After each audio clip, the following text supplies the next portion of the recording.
नमस्कार मित्रांनो, मी धीरज कदम, कोकणी धीरज या मराठी यूट्यूब चॅनलमध्ये तुमचं स्वागत आहे। तर मित्रांनो, फायनली आज 24 मार्च आहे आणि आमची श्री सुकाई देवी आणि श्री झोलाई देवीची आज भेटाभेट आहे। दुपारी 2:30 वाजता 2 वाजलेत। आता मी निघालो आहे सानेवरती। आमची सुकाई देवीची सान आहे, तिकडे आम्ही निघालो आहे आता। सोबत घरातले सगळे आहेत। मी जरा पुढे आलो कारण की लवकर जायचं आहे। लवकर जर नाही पोचलो तर काही आपल्याला व्हिडिओ वगैरे नीट काढायला भेटणार नाही। बाकीचे बघा पाठनं येत आहेत, बायको आहे, काकी आहे, बहीण आहे, सगळे घरातली फॅमिली आहे, पाठनं येत आहेत। आणि सोबत आहे अक्षय। हा बघा, आम्ही दोघं चाललो आहे आता पुढे। तर मित्रांनो, खूप म्हणजे वर्षभर आम्ही या क्षणाची जी वाट बघत असतो ना, कोकणकर आमचे जे चाकरमानी, तो आज हा क्षण आलेला आहे।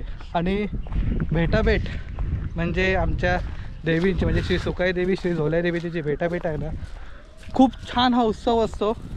मस्त पूर्ण 12 वाड्या आमच्या एकत्र होतात त्या ठिकाणी। हा उत्सव चांगल्या उत्साहाने साजरा केला जातो, एकदम जल्लोषाने। आणि एक एनर्जी येते वेगळीच, खूप म्हणजे बघूनच एक पॉझिटिव्हिटी येते, एक एनर्जी येते वेगळी अंगामध्ये। हे सगळं पाहून मित्रांनो, चला आता आपण डायरेक्ट सानेवरती पोचूया। व्लॉग आपला छोटासाच असणार आहे आणि खूप छान असणार आहे। तुम्हाला बघून देखील आमच्या गुहागर पट्ट्यातलं ह्या ठिकाणी पालखी बघून देखील तुम्हाला नक्की आवडेल मित्रांनो। चला आता जाऊया डायरेक्ट सानेवरती आणि डायरेक्ट आपण आजच्या ब्लॉगला सुरुवात करूया।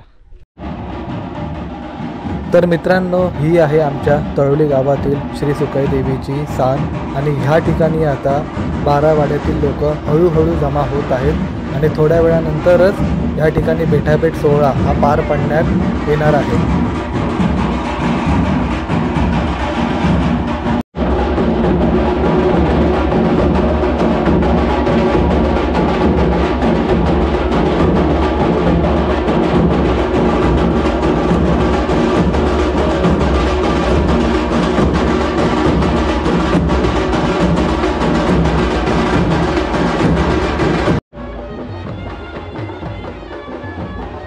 ह्या ठिकाणी श्री सुकाई देवीची पालखी आता नाचवली जात आहे। थोड्या वेळानंतरच ह्या ठिकाणी झोलाई देवीचं आगमन होणार आणि दोन्ही पालख्या एकत्र नाचवल्या जाणार एकदम उत्साहाने आणि जल्लोषाने।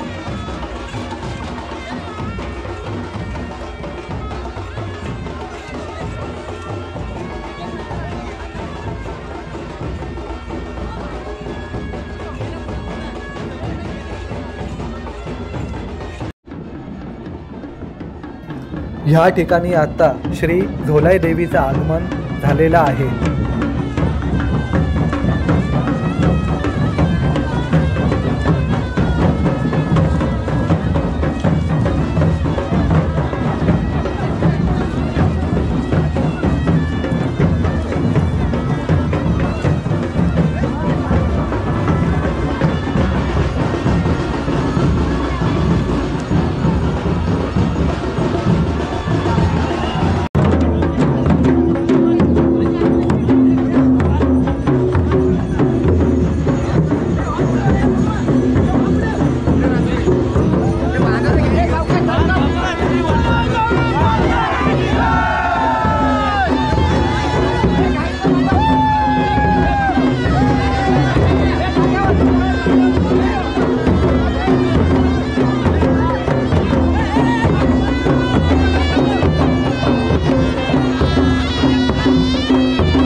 तर मित्रांनो, आता ह्या ठिकाणी श्री झोलाई देवीचं आगमन झालेलं आहे आणि आगमन झाल्यानंतर दोन्ही पालख्या ह्या ठिकाणी अगदी आनंदाने, उत्साहाने आणि जल्लोषाने या गावातल्या ग्रामस्थांकडून नाचवली जाते।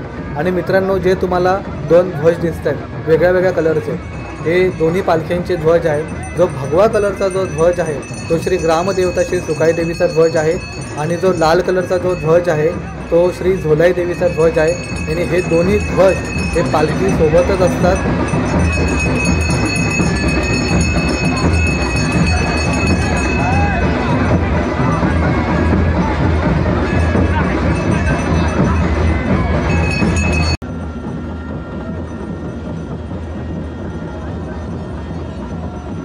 आता या ठिकाणी दोन्ही देवींची भेटाभेट होणार आहे। दोन्ही पालख्या या जवळ आणल्या जातील। त्याच्यानंतर दोन्ही देवींची दुपारत होईल। दोन्ही पालख्या ह्या वरती उचलल्या जातील, एकामेकाला चिपकवल्या जातील, एकामेकाला भेटवल्या जातील।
भेटाभेट सोहळा झाल्यानंतर दोन्ही पालख्या अशा चिपकवून सानेवरती घेऊन जातात आणि घेऊन गेल्यानंतर दोन्ही पालख्या समोरासमोर बसवल्या जातात। त्यानंतर दोन्ही पालखींच्या सोबत असलेले गुरव त्या ठिकाणी गारणं घालतात।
भैयाची आहे मानकुले आपण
तर मित्रांनो, फायनली भेटाभेट सोहळा हा पार पडलेला आहे आणि आनंदाने, उत्साहाने, जल्लोषाने दरवर्षीप्रमाणे जसा पार पडण्यात येतो तसा. आणि मित्रांनो, जेव्हा भेटाभेट होते त्याच्यानंतर दोन्ही पालख्या मंदिरामध्ये आणल्या जातात, समोरासमोर ठेवल्या जातात, दोन्ही पालख्यांना गाराणं घातलं जातं. त्याच्यानंतर जे आपले जे माहेरवसनीन असतील, जे काही भाविक असतील, ज्या लोकांचे काही नारळ द्यायचे बाकी असतील ते लोक त्या ठिकाणी येऊन नारळ देतात. त्याच्यानंतर सुकाईदेवीची पालखी जाणार आहे दावलवाडीमध्ये आणि झोल्यादेवीची पालखी जाणार आहे भडकांब्यात. आणि मित्रांनो, आज सुकाईदेवीची पालखी दावलवाडीमध्ये वस्तीला असणार आहे आणि उद्या आमच्या वाडीत सावंतवाडीमध्ये सुकाईदेवीचं संध्याकाळी आगमन होणार आहे. आणि हा ब्लॉग तुम्हाला नक्कीच पुढच्या व्हिडिओमध्ये बघायला भेटणार आहे. मित्रांनो, मला गुहागर पट्ट्यातला हा शिमगा कसा वाटला नक्की कमेंट बॉक्समध्ये सांगा. आणि व्हिडिओ बघून तुम्हाला नक्कीच छान वाटलं असेल, काहीतरी नवीन बघायला भेटलं. चॅनलला लाईक करा, शेअर करा, कमेंट करा. आणि कोकणी धीरज या यूट्यूब चॅनलवरती जर तुम्ही नवीन असाल तर चॅनलला सबस्क्राईब नक्की करा. अशाच नवनवीन व्हिडिओ तुम्हाला पुढे बघायला भेटतील. तर चला मित्रांनो, भेटूया आपण पुढच्या व्हिडिओला. तोपर्यंत टाटा आणि बाय बाय.